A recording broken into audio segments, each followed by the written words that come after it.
Hello once again welcome to the remedial chemistry. तो आज के इस वीडियो लेक्चर में हम लोग डिस्कस करने वाले हैं मेन ग्रुप एलिमेंट्स यानी कि पी ब्लॉक एलिमेंट्स के क्वेश्चंस। तो काफ़ी सारे क्वेश्चंस आज हम कंप्लीट करने वाले हैं।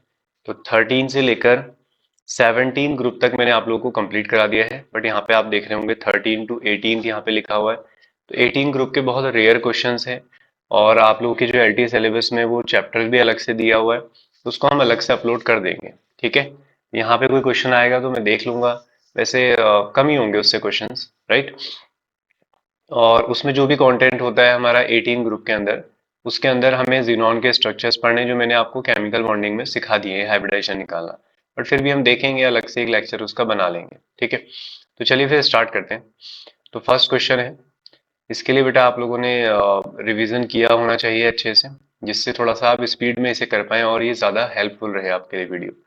तो पहला क्वेश्चन है, the ore of boron is. तो बोरॉन के ओर की अगर हम बात करें तो एक फेमस ओर कौन सा होता है इसका? बोरेक्स, जिसका फॉर्मूला क्या होता है? Na2B4O7.10H2। 10 का मतलब होता है डेका। ठीक है, और दूसरे तरीके से भी इसे लिखा जाता है जहाँ पे हम OH भी देखने को OH भी देखने को मिल जाता है। तो सेकंड क्वेश्चन क्या है देखें, केमिकली बोरेक्स इज। तो बोरेक्स क्या है? तो बोरेक्स क्या है? Sodium tetraborate Deka hydrated. क्या है बोरेक्स? डेका हाइड्रेटेड से आपको आइडिया आ जाएगा कि यार 10H2 की बात चल रही है, तो यही हमारा क्या होता है? बोरेक्स होता है, राइट। थर्ड देखो क्या है, an aqueous solution of borax. तो मैंने जैसे अभी कहा कि बोरेक्स को लिखने के तरीके में हमारे पास बी के साथ OH भी दिखाई देता है। ठीक है, ऐसा भी दिखाई देगा, फिर यहाँ इधर कहीं Na लगा होगा, फिर बाकी H2O इधर लगे होंगे बाहर। तो इससे आपसे आइडिया आ जाता है कि ये सॉल्यूशन कैसा होता है, एल्कलाइन मतलब बेसिक होता है, राइट। उसके बाद ये बहुत इंपॉर्टेंट क्वेश्चन है, the correct the correct increasing order of acidic strength of BbR3 BPF3 BCl3। इसमें मोस्ट ऑफ द स्टूडेंट्स का क्या आंसर रहेगा कि ज्यादा एसिडिक कौन होगा? BF3 होगा, फिर BCl3 होगा, देन BbR3 उससे भी कम होगा। अब ऐसा इसलिए है क्योंकि ये तो सबको पता रहता है कि ये लुईस एसिड होते हैं, ये सारे क्या होते हैं? लुईस एसिड होते हैं, इलेक्ट्रॉन एक्सेप्ट करने वाले होते हैं। तो अब देखने से ही लगता है कि BF3 ज्यादा डेफिशिएंट होगा क्योंकि वहां पर ज्यादा इलेक्ट्रोनेगेटिव ग्रुप लगा है, लेकिन ऐसा नहीं है। ज्यादा एसिडिक कौन होता है आपका? BbR3, फिर BCl3, और सबसे कम एसिडिक कौन होता है आपका? BF3। तो इसके पीछे क्या रीजन है उसे हम समझते हैं, फिर आप ऑर्डर हमेशा के लिए याद रखेंगे।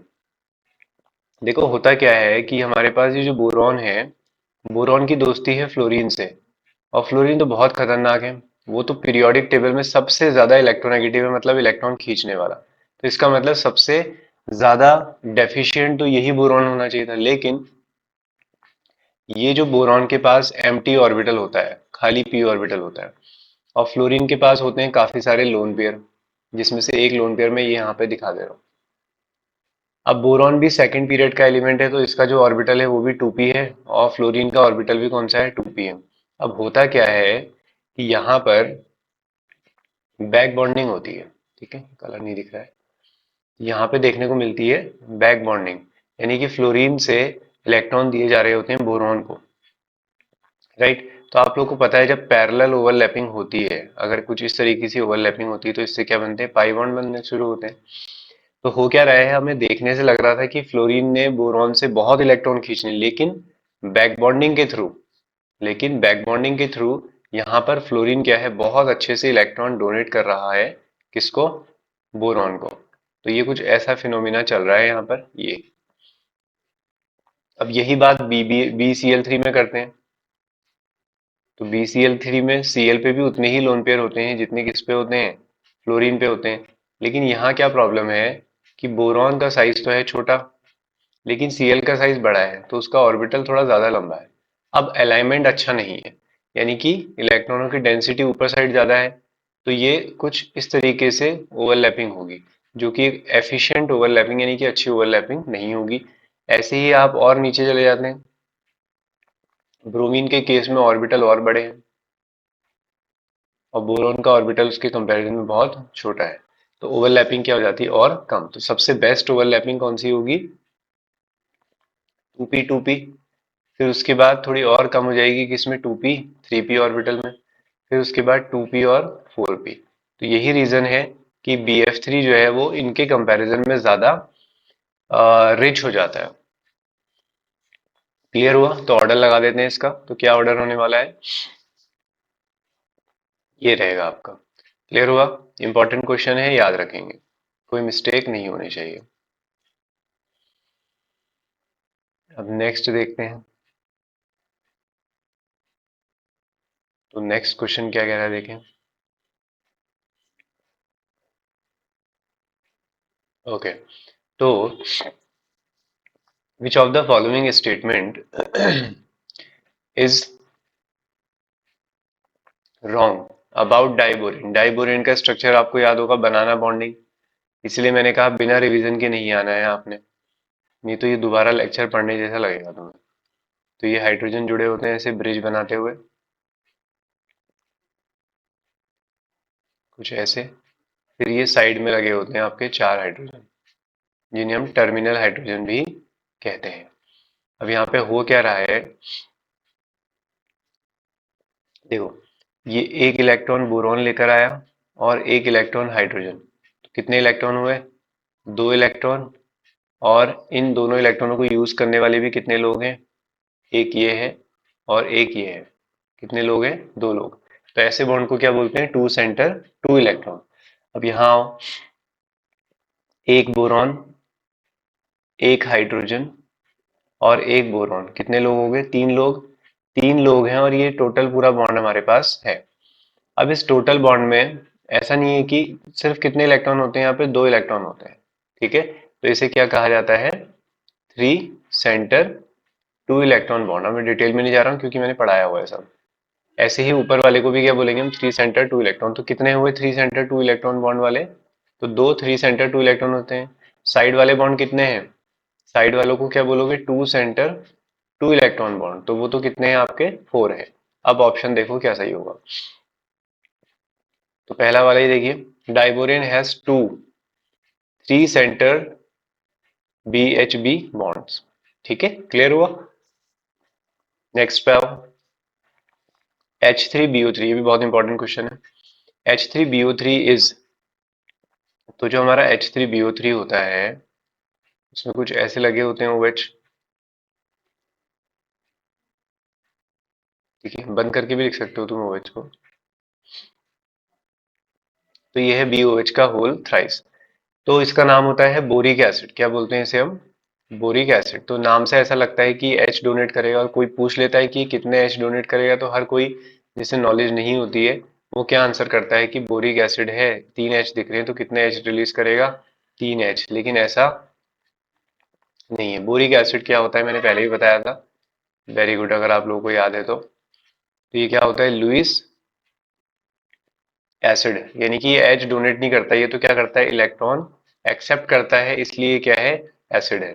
इसका मतलब मोनोप्रोटिक, मतलब ना ही ये एक एच देता है, ना ही ये दो एच देता है, और ना ही ये तीन एच देता है। इसका आंसर है नन। फिर लास्ट में देखो, B2O3 है, B2S6 है, CH4 है और C2H4 है। कौन डेफिशिएंट होता है? डाइबोरेन। ठीक है, अभी आप लोगों ने देखा ना, दो इलेक्ट्रॉन थ्री सेंटर, दो इलेक्ट्रॉनों से तीन तीन लोग बॉन्ड बना रहे हैं। नेक्स्ट, ये भी इंपॉर्टेंट है, वैसे तो सारे इंपॉर्टेंट क्वेश्चन ही रखे हैं मैंने, यही आपने पढ़ के जाने हैं बस। Structure of boric acid is, क्या ये ट्राइगोनल होता है? यहाँ पे बहुत गलती हो सकती है बच्चों से, क्योंकि बोरिक एसिड को BOH का होल थ्राइस बोलते हैं, तो हर कोई ऐसे बना देता है कि हाँ सर ट्राइगोनल है। लेकिन जो अभी मैंने डरावनी सी कहानी बनाई थी ना, वो इसीलिए बनाई थी कि यहाँ पे जो है H कुछ इस तरीके से होते हैं, और ये H आगे जाके फिर जुड़ते हैं किसी और के ऑक्सीजन से। उसके पास H होता है, उसके पास B होता है, फिर उसके पास O होता है, फिर उसके पास H होता है, फिर उसके पास O होता है, फिर उसके पास H होता है। ऐसे ही एक लंबी ऐसे चेन बन जाती है। ठीक है, तो ऐसे ही सब जुड़ते रहेंगे तो क्या कहा जाएगा? लेयर स्ट्रक्चर, एक लेयर यानी कि आपके हाथ में लेटे हुए हैं सब के सब, किसके थ्रू जुड़ेंगे सारे? हाइड्रोजन बॉन्डिंग के थ्रू जुड़ेंगे, ठीक है। BO3 नजर आ रहा होगा आपको, जैसे यहाँ पे BO3 कहा गया है, तो ये हो गया B और ये हो गए O, ठीक है। तो ये आपका ऐसे रिपीट होता रहेगा और ये हाइड्रोजन बॉन्डिंग के थ्रू आगे बढ़ते रहेंगे, राइट। चलो क्वेश्चन नंबर 9।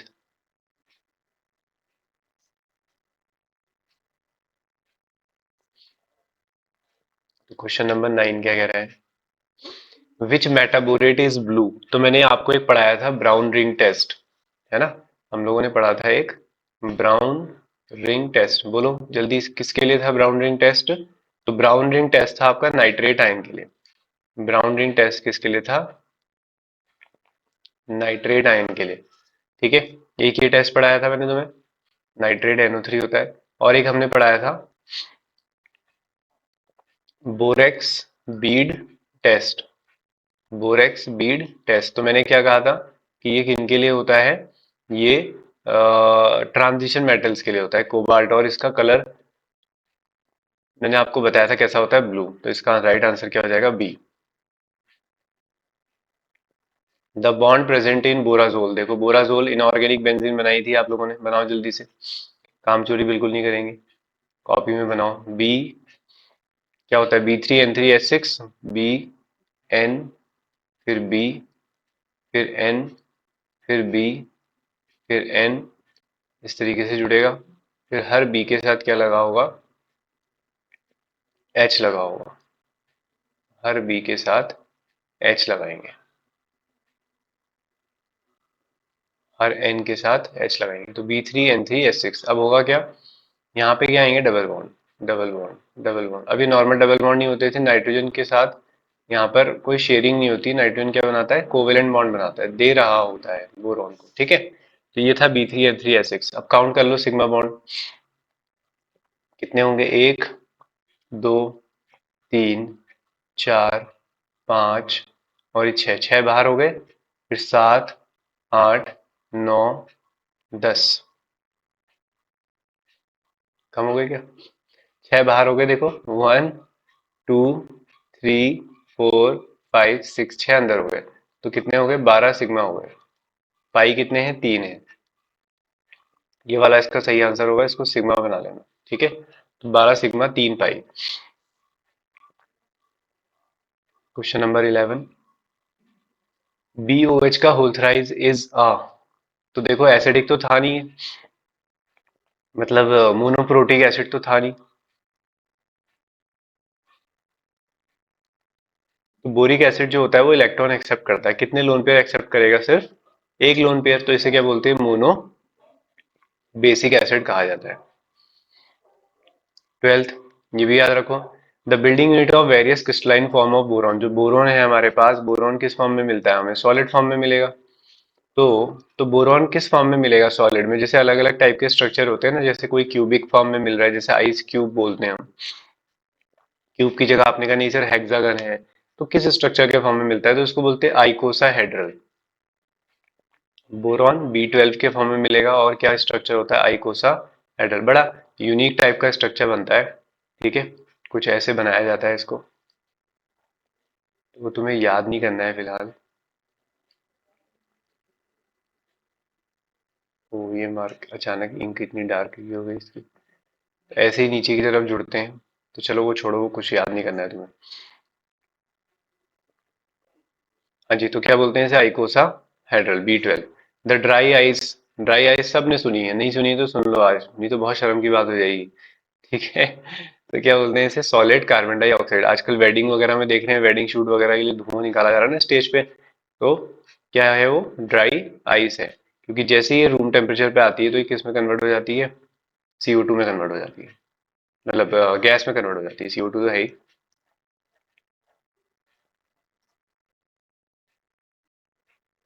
एक दिन हम ऐसे ही किसी फ्रेंड की वेडिंग में थे, तो वहां पे ऐसी मटके में रखी हुई थी ड्राई आइस, तो ऐसी बात चल रही थी। अब जैसे हम केमिस्ट्री वाले हैं तो साथ वाले कि अरे ये बताएगा, ठीक है।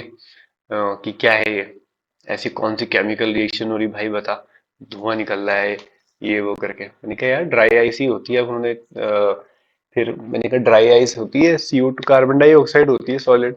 तो एक दोस्त बड़ा क्या कहते हैं, एकदम से चौंका कि है भाई, CO2 जो है कार्बन डाइऑक्साइड सॉलिड भी होती है।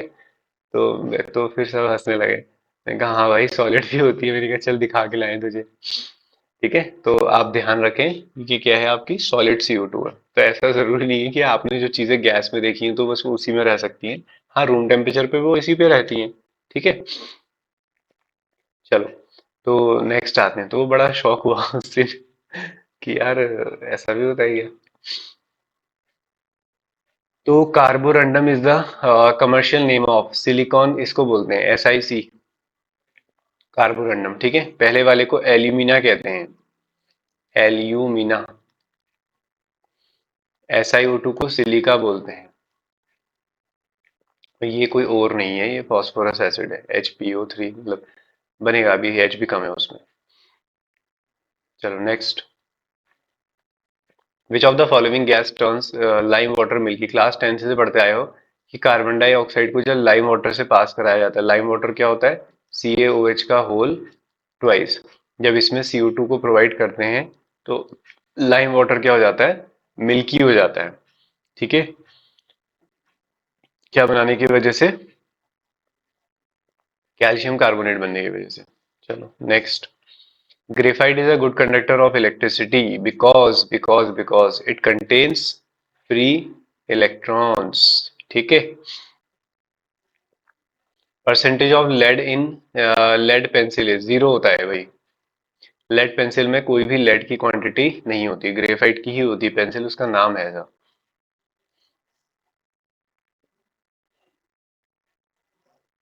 के बाद नेक्स्ट पेज पे आ जाते हैं हम।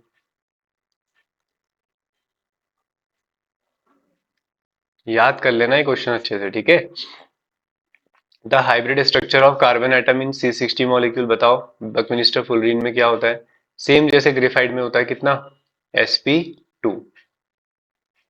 फिर उसके बाद in the laboratory preparation heating and solution of, तो लैब में नाइट्रोजन कैसे बनाई जाती थी बताओ, सोडियम नाइट्रेट और अमोनियम क्लोराइड। तो B is the right answer. और मैंने बताया था प्योर, प्योर किससे बनाते थे, एजाइड कंपाउंड से। लाफिंग गैस क्या होती है, लाफिंग गैस होती है आपकी नाइट्रस ऑक्साइड, जिसको क्या बोलते हैं, N2O। Which of the following was use for cooling ice factories, तो आइस फैक्ट्रीज में कूलिंग के लिए क्या यूज किया जाता है, लिक्विड अमोनिया। ठीक है, bond angle in NH3, NH3 का ड्रॉ याद है, NH3 को आप ऐसे बनाते हो ना पिरामिडल। ठीक है, कितना बॉन्ड एंगल होता है इसका, 107।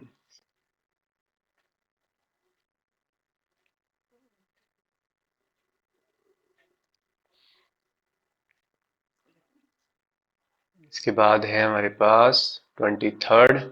तो क्या कह रहा है 23rd आपसे, the catalyst is use in Haber process iron containing molybdenum MO causes. तो एमओ का क्या काम होता है, हेबर प्रोसेस याद है, याद है तो जल्दी से लिखा करो, लिखो जल्दी, लिखो लिखो लिखो, काम चोरी नहीं। एनर्जी रिलीज होती है, गेन होती है, रिलीज होती है, एक्सोथर्मिक होती है। आयरन कैटलिस्ट होता है, और एमओ क्या होता है, एमओ होता है प्रमोटर, जो आयरन की एफिशिएंसी को बढ़ाएगा, रिएक्शन में कोई चेंज नहीं करेगा। तो पढ़ो जरा ऑप्शंस क्या होंगे। तो C is the right answer, increase the activity of catalyst. तो इसको रिएक्शन से कोई लेना देना नहीं होता है। फिर फ्यूमिंग नाइट्रिक एसिड, तो नाइट्रिक एसिड तो तुम्हें पता है HNO3 होता है। फ्यूम्स किसके आते हैं इसमें, इसमें आते हैं NO2 के फ्यूम्स, ब्राउन फ्यूम्स होते हैं इसके। ठीक है, तो इसे हिंदी में बोलते थे सधूम्र नाइट्रिक एसिड। ऐसे ही फ्यूमिंग H2SO4 भी होता है। तो H2SO4 में किसके फ्यूम्स आते हैं, उसमें आते हैं SO3 के फ्यूम्स।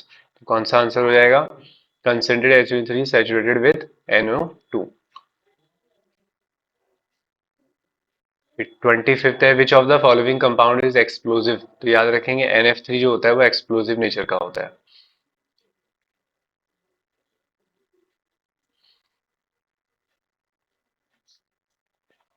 फिर नेक्स्ट है the bond order in NO is, तो NO में बॉन्ड ऑर्डर बताना है। केमिकल बॉन्डिंग में सारी ट्रिक बताई हुई, टोटल इलेक्ट्रॉन काउंट करो पहले। नाइट्रोजन के कितने हुए 7, ऑक्सीजन के कितने हुए टोटल 8, कितना आया 15। तो बॉन्ड ऑर्डर के लिए क्या ट्रिक पढ़ते थे हम, याद दिलाएं, 14, 15, 16 इतना ही लिख देते हैं, ठीक है। यहाँ 13, तो 14 वाले के लिए हम याद करते थे 3, फिर हम 0.5 कम करते थे, तो 15th इलेक्ट्रॉन होगा तो बॉन्ड ऑर्डर कितना आएगा 2.5, तो 2.5 is the right answer. 27th क्या कह रहा है देखो, द एक्वारीजिया इज, तो एक्वारीजिया सबको पता होगा, 3 पार्ट होते हैं HCl के और एक पार्ट किसका होता है HNO3 का। विच of the oxide of N2 is paramagnetic, तो कौन सा ऑक्साइड जो है इसमें पैरामैग्नेटिक होता है, तो जो ऑड इलेक्ट्रॉन स्पीशीज होगी, कभी तुम सोचोगे इसमें एमओटी लगानी पड़ेगी, ऑड इलेक्ट्रॉन स्पीशीज में अनपेयर्ड इलेक्ट्रॉन होगा, तो वो होता है NO2। तो NO2 में कुछ ऐसी कहानी रहती है, तो नाइट्रोजन ने 2 इलेक्ट्रॉन यहाँ यूज किए हैं, 2 इसको दे दिए हैं, बच गए 1, तो है अनपेयर्ड इलेक्ट्रॉन, तो ये पैरामैग्नेटिक गैस होती है। फिर है विच of the following pair of contains neutral oxide, ये भी इंपॉर्टेंट है कि ऑक्साइड्स न्यूट्रल क्या होते हैं। नॉर्मली क्या होता है, नॉन मेटल के ऑक्साइड, जो नॉन मेटल होते हैं, नॉन मेटल के जो ऑक्साइड होते हैं वो कैसे होते हैं, एसिडिक होते हैं, जैसे CO2। और जो मेटल के ऑक्साइड होते हैं जैसे CaO, वो कैसे होते हैं, बेसिक। उसके बाद भी कुछ न्यूट्रल हो सकते हैं, कुछ एम्फोटेरिक हो सकते हैं। तो न्यूट्रल में आता है आपका एक तो आता है CO, कुछ ऑप्शन मुझे गड़बड़ से लग रहे हैं, CO न्यूट्रल होता है एक, ठीक है, सी ऑप्शन है, ठीक है। तो NO न्यूट्रल होता है, N2 न्यूट्रल होता है और CO भी न्यूट्रल होता है। तो कौन कौन है न्यूट्रल गैसेज हमारे पास, CO, NO और N2। तो पहला वाला न्यूट्रल नहीं, पहला वाला आंसर इसलिए नहीं क्योंकि CO2 आपका एसिडिक होता है। चलिए, the formula of O3 is, it is a allotrope of oxygen, allotrope बोलते हैं इसको, ठीक है, ऑक्सीजन का, it is an allotrope of oxygen. उसी की फॉर्म है ना ऑक्सीजन, और O की O2 होता है, O3 होता है। ओजोन मॉलिक्यूल इज, तो ओजोन का स्ट्रक्चर सबको याद होना चाहिए, कुछ ऐसा होता है, एक लोन पेयर होता है, ठीक है। तो ये कैसा हुआ, वी शेप, बैंड शेप, या फिर और तीसरा नाम क्या होता है, एंगुलर। फिर है bleaching action of O3 molecule, O3 is due to, ये भी इंपॉर्टेंट है, वैसे सारे इंपॉर्टेंट है, मैं क्या बोलूँ आप लोगों से। O3 एक बहुत अच्छा ऑक्सीडाइजिंग एजेंट होता है, ब्लीचिंग एजेंट होता है, वो रीजन इसलिए है क्योंकि O3 टूट कर O2 और O बनाता है, और ये है वो रिस्पॉन्सिबल पर्सन, ठीक है, नेसेंट ऑक्सीजन। तो ये क्या करता है, ब्लीचिंग एक्शन क्यों करता है, ऑक्सीडेशन किसकी वजह से करता है, नेसेंट ऑक्सीजन की वजह से। FeSO4 form brown ring with, तो FeSO4 जो है वो ब्राउन रिंग किसके साथ बनाता है,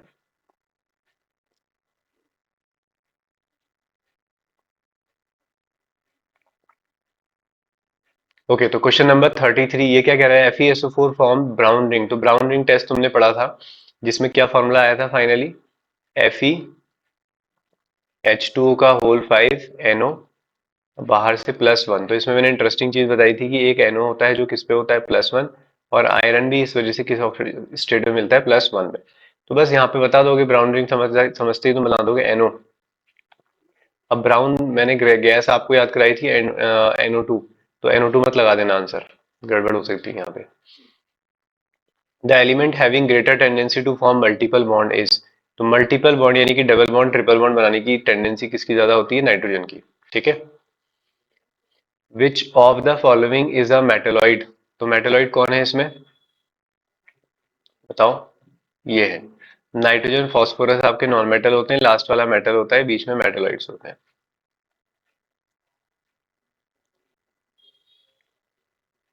बहुत क्वेश्चन है, लॉटरी लग गई तुम्हारी, ठीक है, बना लेना इनको, सारे क्वेश्चन बना लो, ये हो जाएगा इससे।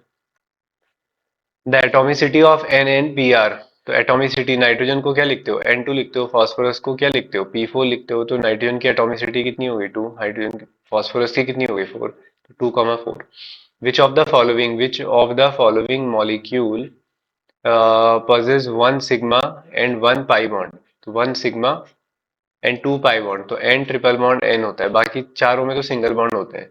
तो इसमें आपके पास दो पाई आएंगे और एक क्या आ जाएगा, सिग्मा आ जाएगा।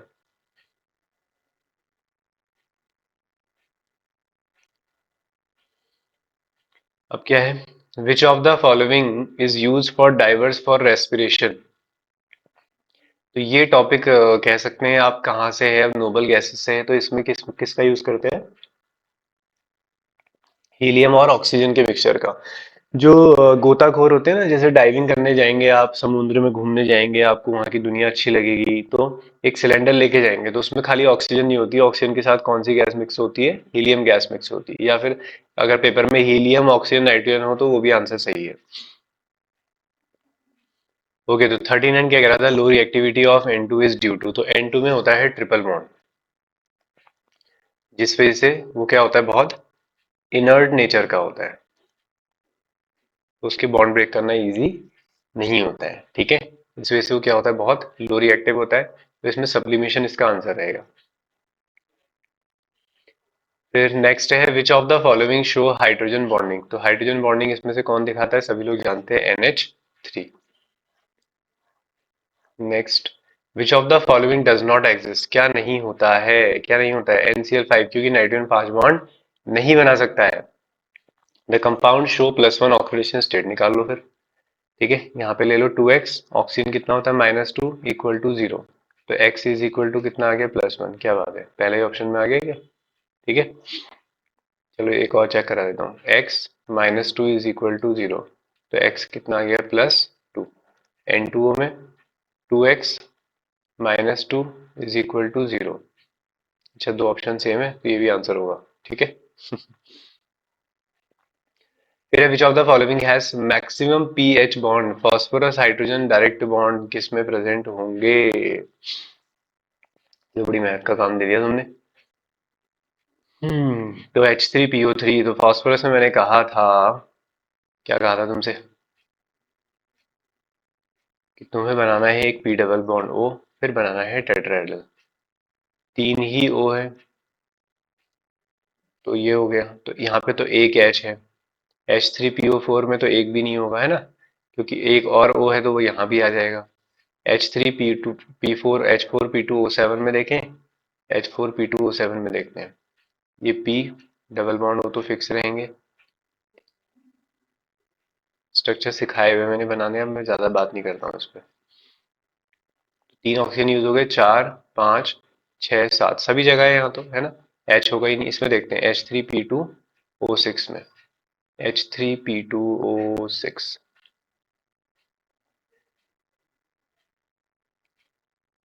H3P2O6 कैसे हो सकता है ये,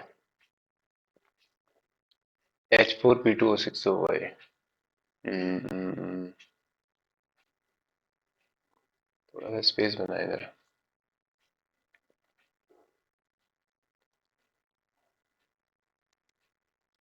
H4P2O6, P double bond O, P double bond O, फिर ये फिर ये फिर ये फिर ये फिर ये,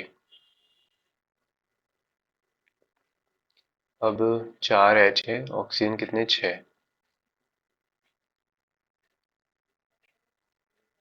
कितने हो गए 6, सभी जगह H आ जाएगा। हम्म, तो इसका यही आंसर होगा, सेकंड वाला, मतलब फर्स्ट वाला, ठीक है, और किसी में नहीं होगा, ये थोड़ा सा करेक्ट कर ले रहा है इसे। The basicity of H3PO4 is, तो मोनो बेसिक है, डाई बेसिक है, क्या है, तो फास्फोरस का एसिड बनाओ, स्ट्रक्चर बनाओ, आई मीन, तो H3PO4 अभी अब बना रहे थे, तो यहाँ पे तो क्या रहेगा आपका, डबल बॉन्ड O, चार ऑक्सीजन है, चार जगह लगा दो, तो कितना, कैसा क्या बोलोगे इसे आप, ट्राई बेसिक बोलोगे, तो बेसिसिटी कितनी हो गई इसकी, 3 हो गई। Oxidation state +1 of O is found in, तो +1 oxidation state of +1 of O is found, ये O नहीं होगा यहाँ पर, ऑक्सो एसिड होगा। हम्म, तो किसमें होने वाली है ऐसी ऑक्सीडेशन स्टेट, चेक करो जरा। तो ये 3 हो गया, एक्स हो गया, और ऑक्सीजन 2 है तो -4 हो गया, तो यहाँ से आ जाएगा +1। आप लोग चेक कर लेना फटाफट निकाल के, मुझे देखकर आइडिया आ गया।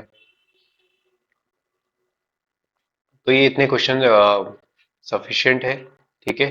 तो इन्हें ट्राई करो। क्या और क्वेश्चन देखना चाहेंगे? तो क्वेश्चन तो और भी है, क्वेश्चन तो बहुत सारे हैं। तो इतने क्वेश्चन कर लेना सफिशिएंट है।